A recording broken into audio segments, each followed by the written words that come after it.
Vous allez écouter un entraînement au TCF, le test de connaissance du français. Nous commençons. Tournez la page. Écoutez l'extrait sonore et les 4 propositions. Choisissez la bonne réponse. Question 1. J'ai rencontré les nouveaux voisins. Et ils sont sympathiques? A. Oui, chez eux. B. Oui, 2. C. Oui, lundi. D. Oui, très.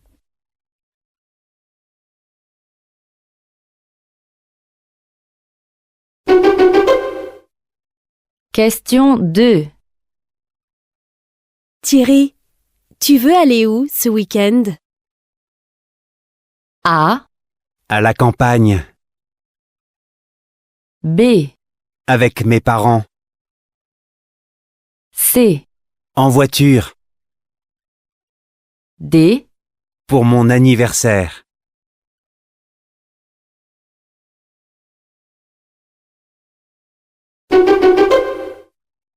Question 3. Je dois organiser une sortie avec mes collègues ce soir. Tu me conseilles quel endroit? A. Je préfère l'après-midi. B. Quelle idée intéressante. C. Ton travail est trop difficile. D. Une pizzeria en centre-ville.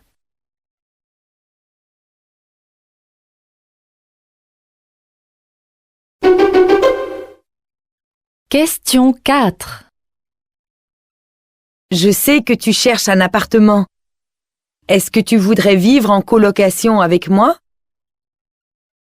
A.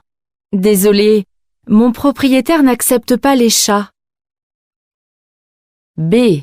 Félicitations, c'est dans quel quartier? C. J'aimerais bien, ce serait super. D. Pas du tout, je déteste vivre toute seule.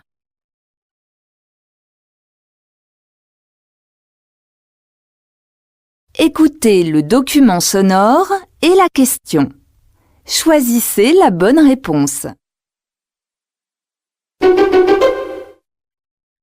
Des idées simples pour améliorer nos comportements écologiques. Voici un réfrigérateur sans électricité qui nous vient du Canada. C'est 2 pots en céramique de différentes grosseurs. Entre les 2 pots, on peut mettre du sable et ensuite, ce qu'il faut faire, c'est mettre de l'eau. Donc, l'eau va garder ce qui va faire en sorte que ça va être humide et donc le pot va rester au frais. Et à l'intérieur, on peut mettre des fruits et des légumes. Question 5. Que permet cette méthode?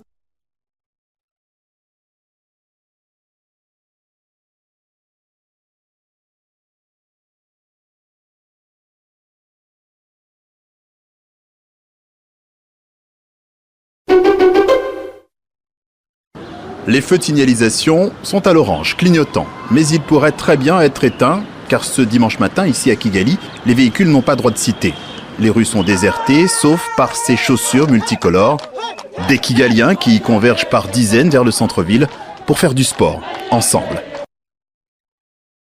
Question 6. Que se passe-t-il à Kigali?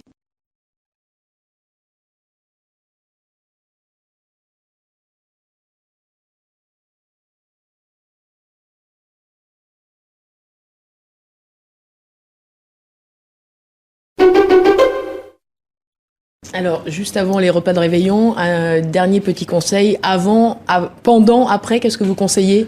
Pendant, je conseille rien parce que c'est les fêtes et il faut que les gens profitent. Mais après, il faut certainement faire plus attention à diminuer sa consommation d'alcool, passer même à de l'eau, et puis diminuer aussi ses quantités de sucre et de graisse dans les jours qui suivent. Question 7. Selon cette personne, que doit-on faire pendant les fêtes?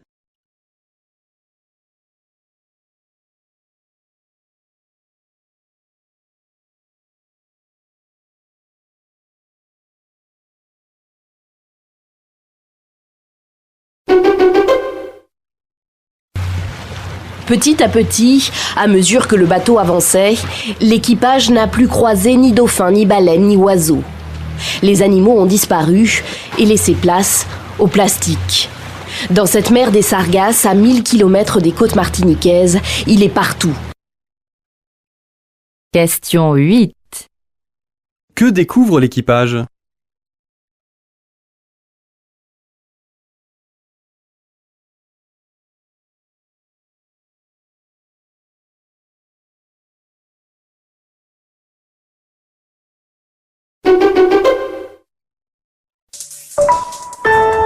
Le Grand Louvre avait été imaginé, organisé pour 5 millions de personnes par an. Or, cela fait déjà 3 ans que l'on dépasse à Paris la barre des 9 millions. Conclusion, il va falloir améliorer l'accueil du public avec un mot d'ordre précis.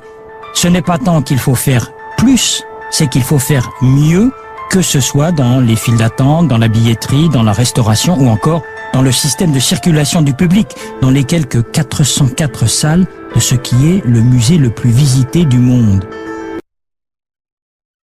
Question 9. Qu'apprend-on sur le musée du Louvre?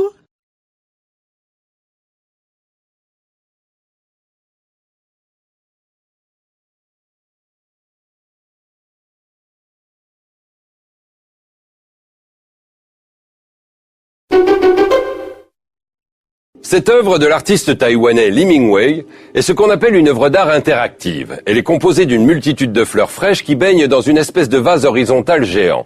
Mais les fleurs sont posées là pour être prises par les visiteurs et offertes de nouveau à quelqu'un, à un inconnu, à qui cet acte de générosité pourrait plaire. Ce qui explique l'inscription « Offrir et recevoir ».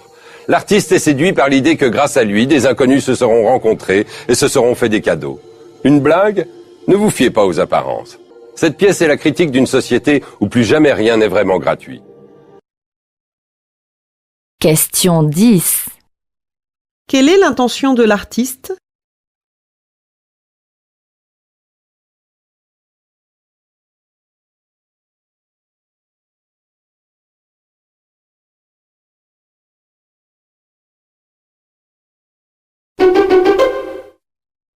Kenatsa, votre enfance dans le sud algérien, c'est le désert d'abord qui est la première image qui vous marque. Oui, certainement. Parce qu'au commencement, on ne comprend pas. On regarde, on constate, on observe. Et le désert s'est imposé à moi comme une espèce de prophétie. Voilà. Et ça, c'est resté une sorte de prophétie. Quand il y a des questions qui se posent à moi et qui me dépassent, il me suffit de me rendre dans le désert pour d'un seul coup trouver quelques réponses. C'est-à-dire que quelque part, il vous nourrit, ce que je disais, c'est qu'au fond, il apporte quoi à l'homme que vous êtes? L'apaisement, c'est sûr. L'apaisement.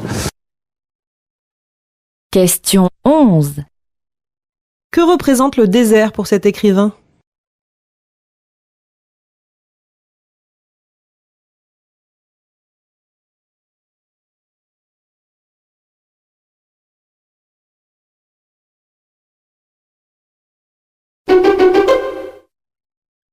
Moi, je suis d'origine grecque et donc mes parents sont venus en France en 1917, donc ça fait quand même longtemps. Mon père était cordonnier. Ben, c'est une façon c'est un métier artistique aussi, comme il le faisait lui, sûrement. Et ma mère était arrivée avant d'arriver en France, elle est passée en Angleterre, etc. Donc elle a fait son enfance en Angleterre, elle devait avoir 10 ans. Et quand j'étais enfant, ma mère racontait plein d'histoires extraordinaires, mais en mélangeant toutes les mythologies grecques, anglaises, etc. Donc, ce qui fait que ça passait de Ulysse à Dickens, au Petit Chaperon Rouge, toutes ces choses-là. Enfin, un peu comme ce que je raconte maintenant dans mes histoires, quoi. Question 12. Qu'est-ce que l'auteur a gardé de son enfance?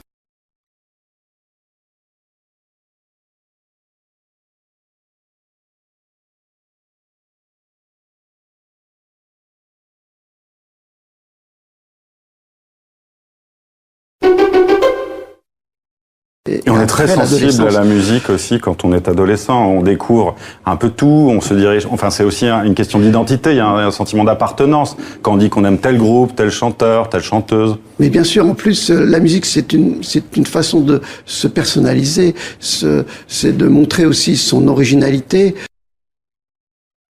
Question 13. Que permet la musique à l'adolescence ?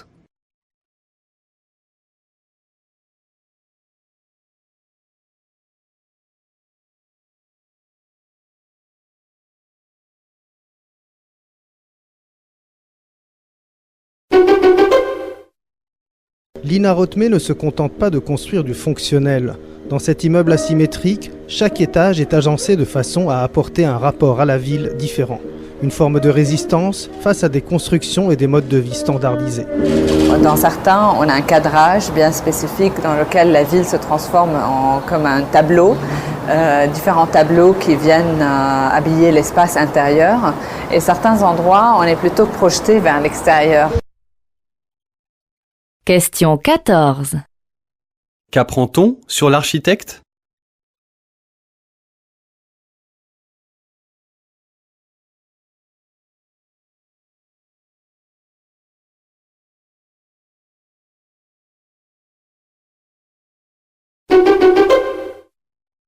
Mais moi je pense que l'universalité n'est pas antagoniste, n'est pas contradictoire avec la diversité.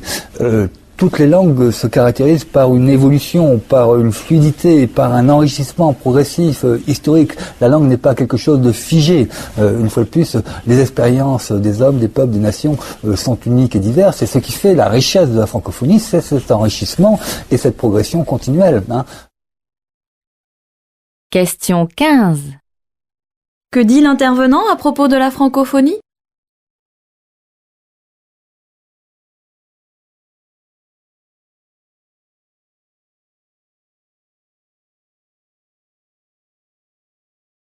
Vous venez de terminer les questions de compréhension orale. Continuez l'entraînement en répondant aux questions de structure de la langue et de compréhension écrite. Bon courage!